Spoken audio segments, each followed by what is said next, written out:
31 मार्च 2025 books closing का जो है टाइम आ रहा है। धीरे धीरे सभी जो है फाइनेंशियल ईयर 24-25 के लिए जो बुक्स ऑफ अकाउंट्स है उसकी फाइनलाइजेशन में जो है लग जाएंगे। अब यहां पर एक सबसे बड़ा सवाल फिर से एमएसएमई पेमेंट्स को लेकर आ रहा है। लास्ट ईयर ये जो मुद्दा है, ये जो इशू है, इसके रिगार्डिंग बहुत सारा डिस्कशन हुआ। बहुत सारे लोगों को ये प्रॉब्लम आ रही थी कि एमएसएमई पेमेंट जो है इसके लिए बहुत सारे फंड्स चाहिए, अगर टाइमली पेमेंट नहीं कर पाए तो क्या होगा। जो ऑडिटर्स हैं, जो प्रोफेशनल्स हैं, उनके लिए भी एक चैलेंज था कि जिन लोगों ने भी जो है एमएसएमई पेमेंट्स टाइमली नहीं की है उनके केसेस में जो डिसअलाउंसेस है उन डिसअलाउंसेस को जो है कैसे रिपोर्ट किया जाएगा और उस पर जो टैक्स लायबिलिटी बनती है वो भी जो है एक बिजनेसमैन के लिए एक एक्स्ट्रा बर्डन जो है वो बन रहा था। उसके बावजूद भी जो है एमएसएमई पेमेंट्स को लेकर जो है कंप्लायंसेस किए गए। बहुत सारे लोगों को था कि रिलीफ मिलेगी, लेकिन ऐसी कोई रिलीफ नहीं मिली। लेकिन अब जब 31 मार्च को फिर से हम अपनी बुक्स ऑफ अकाउंट्स क्लोज कर रहे हैं तो ये जो इशू है, ये जो मुद्दा है, एक बार फिर से अराइज हो रहा है कि क्या एमएसएमई पेमेंट का जो रूल लास्ट ईयर था क्या वो इस साल भी एप्लीकेबल होगा।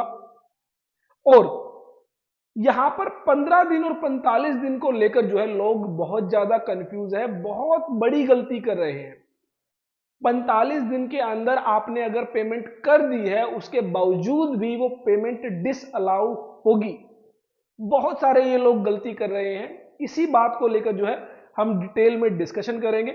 सबसे पहली बात तो कि इस साल क्या आगे आने वाले सालों के लिए जो है अब यह रूल जो है एवरी ईयर एप्लीकेबल होगा जब तक कि गवर्नमेंट इसके अंदर कोई नई चेंजेस नहीं करती। तो जो है ये रूल अब जो है आपको एवरी ईयर फॉलो करना होगा, टाइमली पेमेंट करनी होगी। और एमएसएमई को लेकर डिटेल में हम जो है डिस्कशन करेंगे। बहुत सारी ऐसी बातें जो आपको नहीं पता है वो भी आपको पता चलेगी। और ये जो गलती हम कर रहे हैं कि 45 दिन के अंदर हम पेमेंट तो कर रहे हैं लेकिन उसके बावजूद भी वो जो है डिसअलाउ होगी, उसमें हमें किस बात का ध्यान रखना है। तो सबसे पहले अगर हम बात करें एमएसएमई पेमेंट्स को लेकर तो माइक्रो स्मॉल मीडियम इंटरप्राइजेज जिसके रिगार्डिंग जो है एक पूरा का पूरा लॉ है एमएसएमई 2006 जो एक एक्ट है, उस एक्ट के तहत बेसिकली गवर्नमेंट इंश्योर करना चाह रही है कि जो माइक्रो और स्मॉल इंटरप्राइजेज है, जो लघु उद्योग है, उनकी जो है टाइमली पेमेंट की जाए। आप अगर किन्हीं माइक्रो स्मॉल इंटरप्राइजेज लघु उद्योग से कोई परचेज करते हैं, कोई सर्विसेज लेते हैं, तो आपको टाइमली पेमेंट करनी होगी सो दैट कि जो है ये जो बिजनेसेस है, ये जो उद्योग है अच्छा परफॉर्म कर पाए, टाइमली इन्हें पेमेंट मिलेगी तो ये जो है अपने बिजनेसेस को और अच्छे से कर पाएंगे। और इसके रिगार्डिंग जो है 15 दिन से लेकर 45 दिन का टाइम जो है वो दिया गया है अकॉर्डिंग टू एमएसएमई एक्ट कि जो भी व्यक्ति इन लोगों से परचेज करेंगे उन्हें जो है 15 से लेकर 45 दिन के अंदर जो है इनकी पेमेंट करनी होगी। अगर टाइमली पेमेंट नहीं कर पाए तो इंटरेस्ट बियर करना होगा। और यह जो इंटरेस्ट है यह जो है आपको एज एन एक्सपेंस अलाउ भी नहीं होगा। फॉर एग्जाम्पल, मैंने किसी माइक्रो स्मॉल इंटरप्राइजेस से परचेज की, मान लेते हैं 1 लाख रुपए की, मैंने टाइमली पेमेंट नहीं की, उसको मैंने इंटरेस्ट दिया 5,000 रुपए का, तो वो जो 5,000 रुपए का इंटरेस्ट होगा उसको मैं खर्चा क्लेम नहीं कर पाऊंगा, उसको एक्सपेंस क्लेम नहीं कर पाऊंगा। ये जो बात है एमएसएमई एक्ट में लिखी गई है। अब लास्ट ईयर इस पर जो है एक बवाल जो मचा, वो बवाल मचा section 43B close H of income tax act. Income tax act जहां पर कुछ सर्टेन पेमेंट, सर्टेन एक्सपेंसेस आपको जो है तभी अलाउ होंगे जब आप उनकी एक्चुअल पेमेंट करेंगे, जब आप उनकी एक्चुअल पेमेंट करेंगे। और यहां पर कहा गया कि अगर आपने माइक्रो स्मॉल इंटरप्राइजेस से पेमेंट की है और विद इन ड्यू टाइम अगर आपने उनको पे नहीं किया है और 31 मार्च को वो अमाउंट आउटस्टैंडिंग है तो आप उसको खर्चा क्लेम नहीं कर पाएंगे। एज ए परचेजेस जो है वो आपको अलाउ नहीं की जाएगी। जिस साल में आप उसकी पेमेंट करेंगे उस साल में वो खर्चा अलाउ होगा। एग्जाम्पल के तौर पे फाइनेंशियल ईयर 2024-25 मान लीजिए आपने 10 लाख रुपीस की जो है गुड्स परचेज की माइक्रो स्मॉल इंटरप्राइजेस से, छोटे उद्योगों से, छोटे बिजनेसेस से, और 31 ऑफ मार्च को यह अमाउंट जो है आउटस्टैंडिंग है, आपकी बैलेंस शीट में सन्ड्री क्रेडिटर्स ट्रेड पेबल्स में यह लायबिलिटी दिखाई दे रही है। और आपने जो है ड्यू पीरियड, जो टाइम आपको अलाउ किया गया था 15 से 45 दिन का, उस पीरियड के अंदर इसको पे नहीं किया। आपने इसको मान लेते हैं पे किया नेक्स्ट ईयर में 31 2025। तो क्या यह परचेज आपको अलाउ होगी? The answer is no. क्यों? आपकी जो है फाइनेंशियल ईयर 24-25 की यह पेमेंट आउटस्टैंडिंग थी एज ऑन 31 मार्च।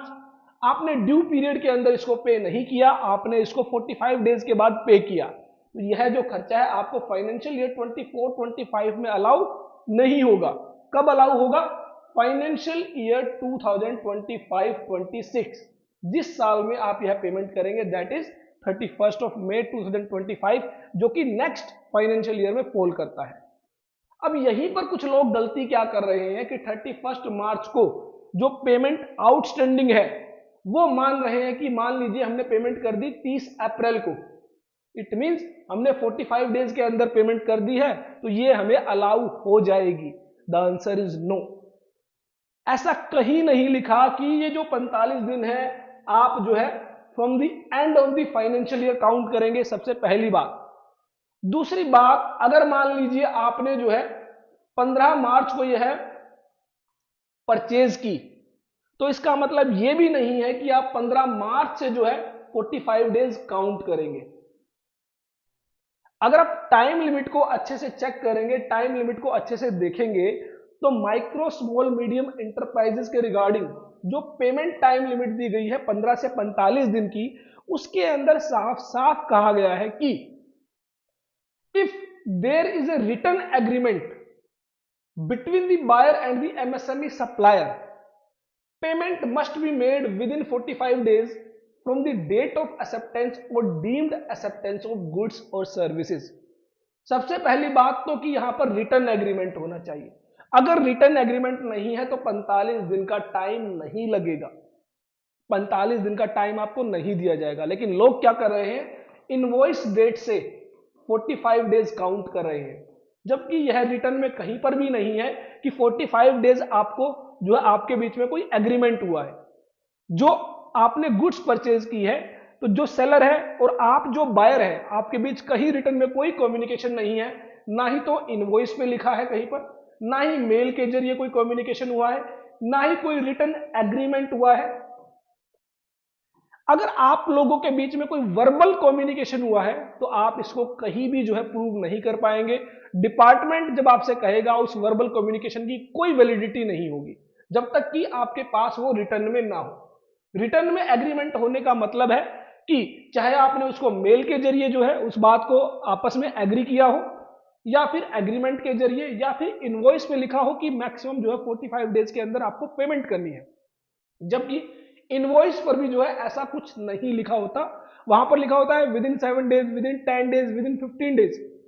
कुछ लोगों ने जो है इनवॉइस को चेंज किया, 45 डेज का टर्म वहां पर मेंशन किया है, लेकिन उसके बावजूद भी बहुत सारे लोग जो है इनवॉइसेस के अंदर कोई चेंज नहीं कर रहे हैं, वही 7 डेज 15 डेज का टाइम पीरियड चल रहा है। इट मींस अगर इस तरह का 7 दिन 10 दिन 15 दिन का अगर आपके इनवॉइस में रिटर्न है, तो आप इस 45 डेज को जो है एंजॉय नहीं कर पाएंगे, इसका बेनिफिट नहीं ले पाएंगे।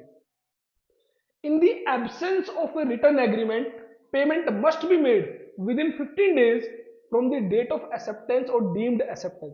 और ये जो टाइम लिमिट है ये आपको इनवॉइस डेट से चेक नहीं करनी, जिस डेट से आपने उस गुड्स को, उस डिलीवरी को एक्सेप्ट किया है उस डेट से।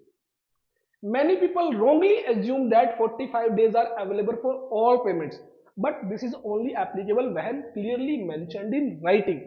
अगर राइटिंग में कहीं पर आपने लिखा है मेल के जरिए, मैसेज के जरिए, एग्रीमेंट के जरिए, इनवॉइस के जरिए, तो आप इस 45 डेज के अकॉर्डिंग पेमेंट कर पाएंगे। अदरवाइज जो है आपको पेमेंट करनी है विद इन 15 डेज।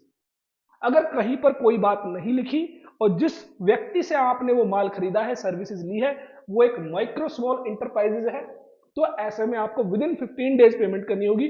अगर 15 दिन से ज्यादा का आपने समय लिया, इंटरेस्ट भी पे करना पड़ सकता है, और साथ ही अगर 31 मार्च को वो पेमेंट आउटस्टैंडिंग है, और with in due time of 15 days आपने पेमेंट नहीं की तो वो आपको उस फाइनेंशियल ईयर में खर्चा अलाउ नहीं किया जाएगा।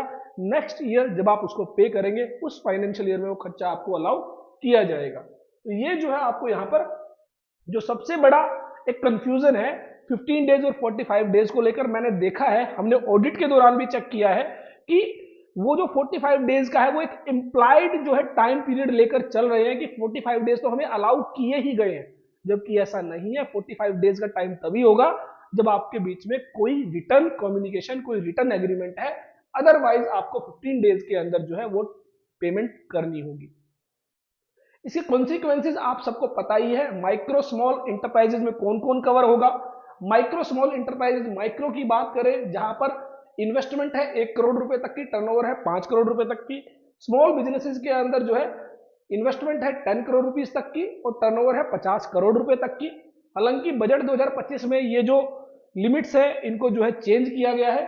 अब जो माइक्रो इंटरप्राइजेस के अंदर इन्वेस्टमेंट जिनकी 2.5 करोड़, 2.5 करोड़ रुपए तक है, टर्नओवर 10 करोड़ रुपए तक है, वो अब माइक्रो इंटरप्राइजेस माने जाएंगे। और स्मॉल इंटरप्राइजेस जहां पर इन्वेस्टमेंट 25 करोड़ तक है प्लांटेड मशीनरी के अंदर और टर्नओवर 100 करोड़ रुपीस तक है। तो इट मींस माइक्रो स्मॉल का भी जो ये दायरा बड़ा है ये भी आप जरूर चेक कर लें, क्योंकि अब जो है लगभग आपके सभी जो भी वेंडर्स है जिनसे आप गुड सर्विसेज ले रहे हैं वो माइक्रो स्मॉल इंटरप्राइजेस के अंदर कवर हो रहे हैं। अब टैक्स कंप्लायंस वे में अगर बात करें तो सबसे पहले तो आपको जो पेमेंट्स है जो 15 और 45 डेज के अंदर आपने नहीं की है तो वो एक्सपेंस आपको डिसअलाउ हो जाएंगे, जिसकी वजह से आपकी जो प्रॉफिटेबिलिटी है, जो टैक्सेबल इनकम है वो इंक्रीज होगी और एक हायर टैक्स बर्डन आपको जो है बियर करना पड़ेगा। कब ये खर्चा अलाउ होगा? तो नेक्स्ट ईयर जब आप इसकी पेमेंट करेंगे जिस भी फाइनेंशियल ईयर में, उस साल में आपको वो खर्चा अलाउ होगा, वो परचेज आपको अलाउ होगी। अब अगर हम बात करें ऑडिट्स के दौरान तो टैक्स ऑडिट जो आपकी है फॉर्म 3CD जो आप फाइल करते हैं उसके अंदर जो है ये आपको डिस्क्लोज करना है। जो भी आपने टाइमली पेमेंट नहीं की है 15 डेज या 45 डेज के अंदर, वो जो है आप फॉर्म 3CD में जो है रिपोर्ट करेंगे और उसके रिगार्डिंग जो भी रिमार्क्स है, ऑब्जर्वेशन है, कमेंट्स है, वो जो ऑडिटर्स हैं वो अपनी ऑडिट रिपोर्ट के अंदर उसको मेंशन करेंगे। अब प्रैक्टिकली चैलेंज की बात करें तो सबसे पहले तो आपको यह इंश्योर करना है जिससे आप गुड्स परचेज कर रहे हैं क्या वो माइक्रो स्मॉल इंटरप्राइजेज में कवर होता है या नहीं। उसके रिगार्डिंग आप उसका MSME रजिस्ट्रेशन जो उद्यम आधार नंबर है वो आप ले सकते हैं, उसको आप वेरीफाई कर सकते हैं, चेक कर सकते हैं। उसके रिगार्डिंग अगर कोई रिटर्न एग्रीमेंट नहीं है तो रिटर्न एग्रीमेंट जरूर कर ले। 45 डेज तक का टाइम आपको अलाउड किया गया है। 45 डेज से ज्यादा का अगर आप रिटर्न एग्रीमेंट करेंगे वो जो है वैलिड नहीं होगा। उस केस में मैक्सिमम आपको 45 डेज ही अलाउ किए जाएंगे। तो रिटर्न एग्रीमेंट जो है जरूर कर ले, अदरवाइज जो है आपको 15 डेज के अंदर जो है पेमेंट करनी होगी। उसके अलावा जो है यहाँ पर जितनी भी आप गुड्स परचेज करते हैं उसके रिगार्डिंग आप MSME डिक्लेरेशन जरूर मेंटेन करें, सो दैट अगर कल को आप ये कहते हैं कि सामने वाला व्यक्ति जो है वो माइक्रो स्मॉल इंटरप्राइजेज नहीं है या उसके ऊपर एप्लीकेबल नहीं होता है, तो उसके रिगार्डिंग जो आपकी डिक्लेरेशन है, जो डॉक्यूमेंट्स आप मेंटेन करेंगे वो कहीं ना कहीं टैक्स अथॉरिटीज को जो है आपकी जो सिचुएशन है वो क्लियर करेंगे। अगर आप प्रॉपर डॉक्यूमेंटेशन मेंटेन नहीं करेंगे तो टैक्स अथॉरिटीज ये मानते हुए सामने वाला जो है माइक्रो स्मॉल इंटरप्राइजेज में कवर हो रहा है, वो क्या करेंगे, आपकी जो परचेजेस है, आपके जो एक्सपेंसेस है उसको डिसअलाउ कर देंगे। तो ये आपको ध्यान रखना है कि लास्ट ईयर जो काफी सारी बातें हमने की उसके अलावा जो अभी भी कंफ्यूजन लोगों को अराइज हो रहा है उसको जो है उस कंफ्यूजन को पहले ही क्लियर कर ले, सो दैट कि जो है आपको 31 मार्च से पहले जितने भी आपके ड्यूज है रिगार्डिंग माइक्रो स्मॉल इंटरप्राइजेस वो आप जो है क्लियर कर दे। ज्यादा से ज्यादा इस वीडियो को शेयर कर दीजिए। अभी भी बहुत सारे लोग कंफ्यूज है कि क्या इस साल में ये रूल एप्लीकेबल होगा, क्या जो है वो 45 दिन के अंदर हम पेमेंट कर रहे हैं क्या वो अलाउेबल है। तो मेक श्योर आपके पास रिटर्न कम्युनिकेशन, रिटर्न एग्रीमेंट जरूर हो अगर आप 45 डेज की पेमेंट जो है लेकर चल रहे हैं। और यह 45 डेज भी आपके end of the financial year से काउंट नहीं होंगे, ये आपकी इनवॉइस डेट से काउंट नहीं होंगे, ये काउंट होंगे जिस डेट से आपने उस गुड्स को एक्सेप्ट किया है या फिर डीम्ड एक्सेप्टेंस है। तो जनरली आपके जो गुड्स की एक्सेप्टेंस है वो डेट ऑफ इनवॉइस से मान ली जाती है, लेकिन अगर किसी वजह से डेट ऑफ इनवॉइस अलग है और आपने जिस दिन जिस गुड्स को रिसीव किया है, एक्सेप्ट किया है, वो डेट अलग है, तो from the date of acceptance of goods से जो है आपके 45 डेज या 15 डेज जो भी है वो जो है कैलकुलेट किए जाएंगे। आई होप मेरी ये वीडियो आपके लिए यूजफुल होगी। For more updates stay connected with all about taxes. फिर मिलेंगे एक नई वीडियो के साथ। देखते रहिए, लाइक करते रहिए हमारे YouTube channel all about taxes.